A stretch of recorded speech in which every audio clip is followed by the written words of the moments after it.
Bismillahirrahmanirrahim. Assalamualaikum warahmatullahi wabarakatuh. 3 kes import baru jangkitan COVID-19 dicatatkan kemarin, menjadikan jumlah keseluruhan kes jangkitan di negara Brunei Darussalam kepada 235.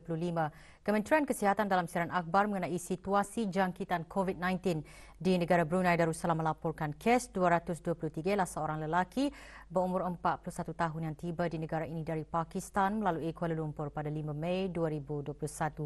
Kes ini mengalami batuk sekali sekala sejak 15 Mei 2021. Sementara itu, kes 234 ialah seorang lelaki berumur 34 tahun, manakala kes 235 ialah seorang lelaki berumur 35 tahun dan kedua-duanya tiba di negara ini dari Manila pada 5 Mei 2021. Kedua-dua kes 234 dan 235 tidak mempunyai sebarang tanda-tanda jangkitan. Penyiasatan dan pengesanan kontak mengesahkan tidak ada kontak terdekat bagi kesemua kes dan keseluruhan pengendalian perjalanan mereka semasa ketibaan dan pengasingan diri mereka telah mengikuti Standard Operating Procedure SOP yang sedia ada. Sementara itu, 10 kes aktif yang sedang menerima rawatan di Pusat Pengasingan Kebangsaan dalam keadaan yang baik.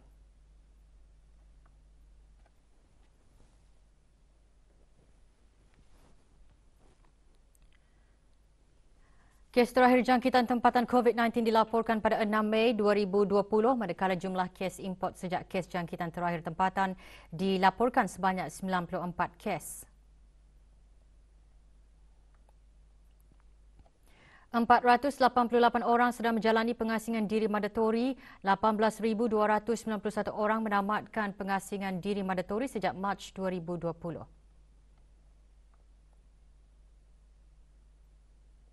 Manakala 142 sampel ujian virus SARS-CoV-2 telah dilaksanakan, menjadikan jumlah keseluruhan ujian makmal yang dijalankan sejak Januari 2020 kepada 123,643 ujian.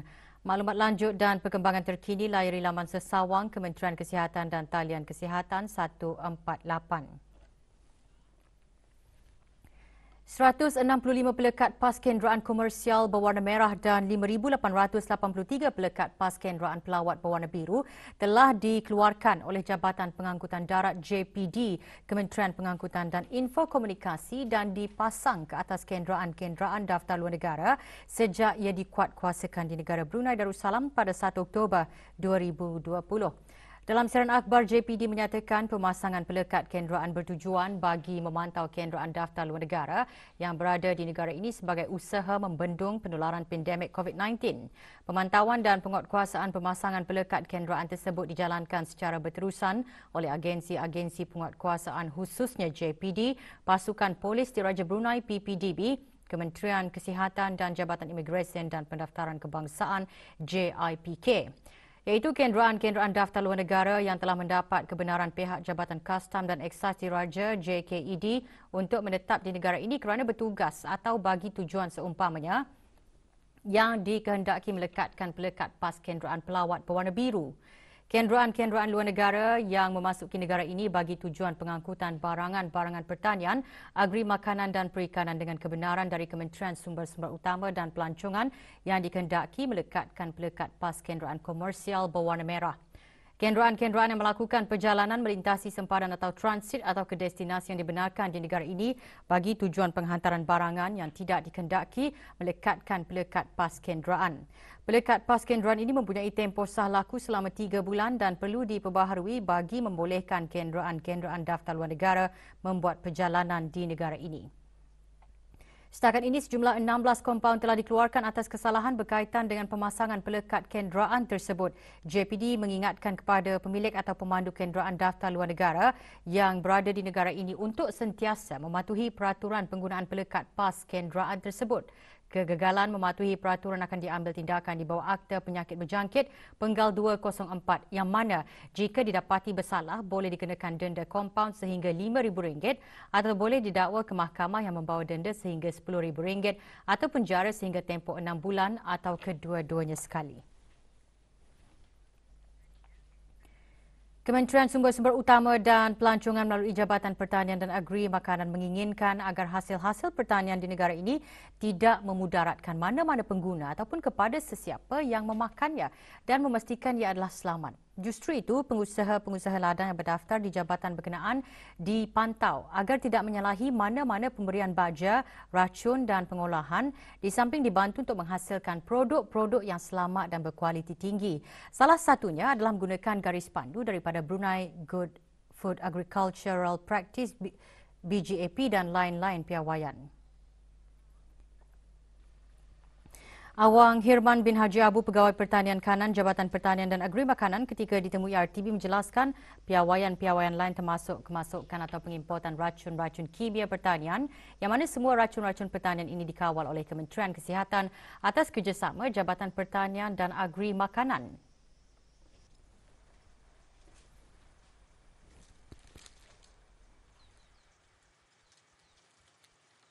Di peringkat antarabangsa pula, negara Brunei Darussalam sering bekerjasama dengan negara-negara ASEAN yang lain maupun negara-negara di bawah Pacific Region di rantau Pasifik dan juga di rantau-rantau lain. Jadi dalam kerjasama ini setiap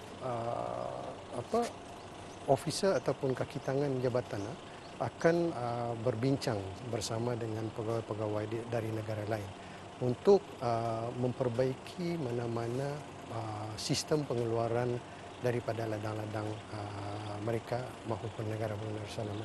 Jadi daripada perkongsian maklumat ini, ladang-ladang di Brunei akan lebih selamat dan tercapai dari segi kualiti dan juga dari segi pengawalan mana-mana yang memudaratkan.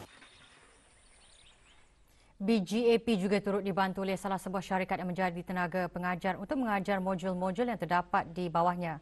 Zeneco Solutions memainkan peranan penting dalam pencapaian piawaian bagi syarikat-syarikat dan membantu Jabatan Pertanian dan Agri Makanan menyampaikan maklumat penting.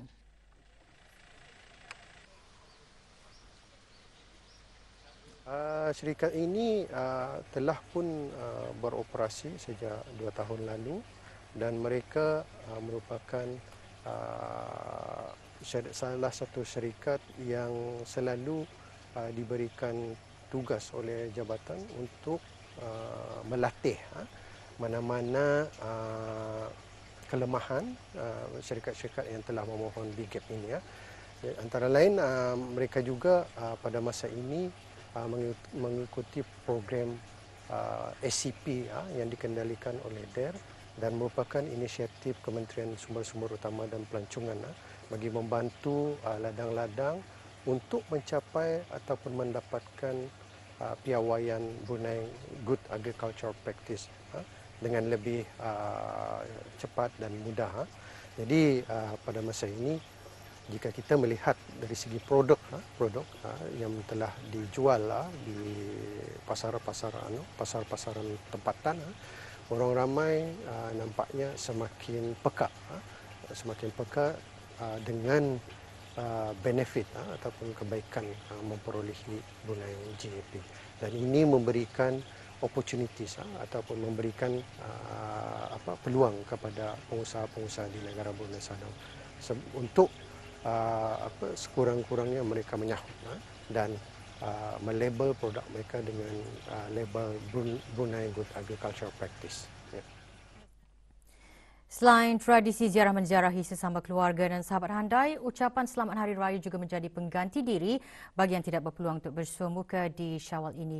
Auda kami kongsikan beberapa ucapan Hari Raya Aidilfitri. Kami dari pasukan perangkap kelangan 1102 Universiti Islam Sultan Syarif Ali ingin mengucapkan Selamat Hari Raya Aidilfitri. Maaf zahir dan batin. Kami keluarga mengucapkan Selamat Hari Raya Aidilfitri. Maaf zahir dan batin. Kami daripada keluarga Baitul Id ingin mengucapkan Selamat Hari Raya Aidilfitri. Maaf zahir dan batin. Allahu Akbar, Allahu Akbar, Allahu Akbar. Di sini saya mengucapkan Selamat Hari Raya Aidilfitri. Maaf zahir dan batin. Projek Perpustakaan Insan atau Human Library Project HLP yang dilaksanakan di Rumah Panjang Kampung Amobi, daerah Temburong menunjukkan impak positif dari aspek kemahiran membaca dan menulis bahasa Melayu dan Inggeris dalam kalangan penghuni rumah panjang berkenaan. Sebagai program khidmat masyarakat, HLP diungkayahkan oleh sekumpulan pelajar Universiti Brunei Darussalam UBD dengan kerjasama Majlis Perundingan Kampung Amo.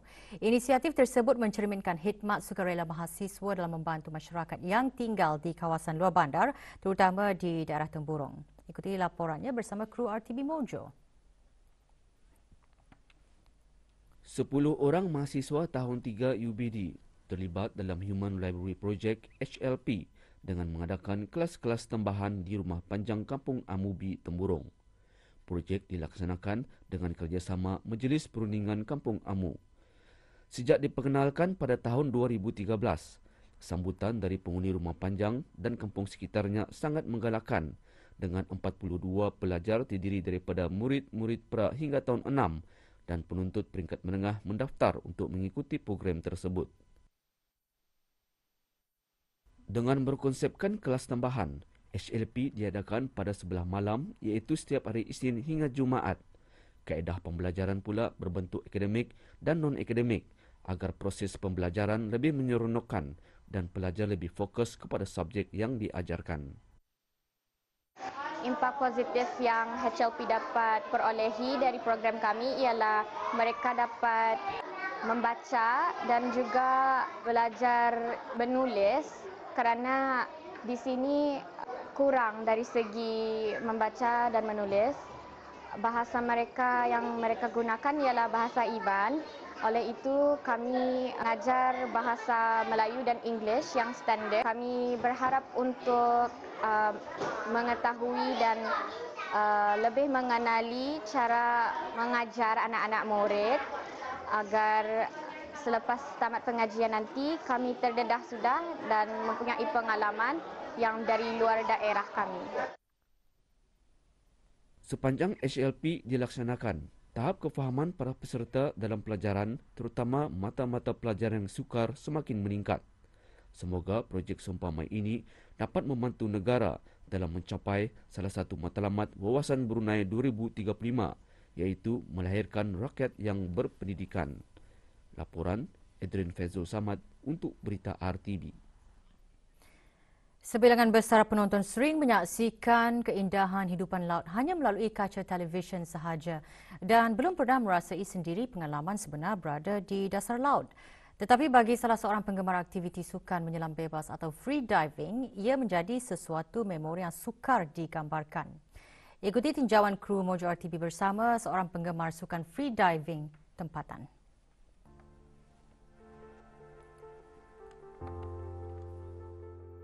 Dayang Suryati anak anyut antara beberapa orang penggemar sukan lasak free diving di negara ini.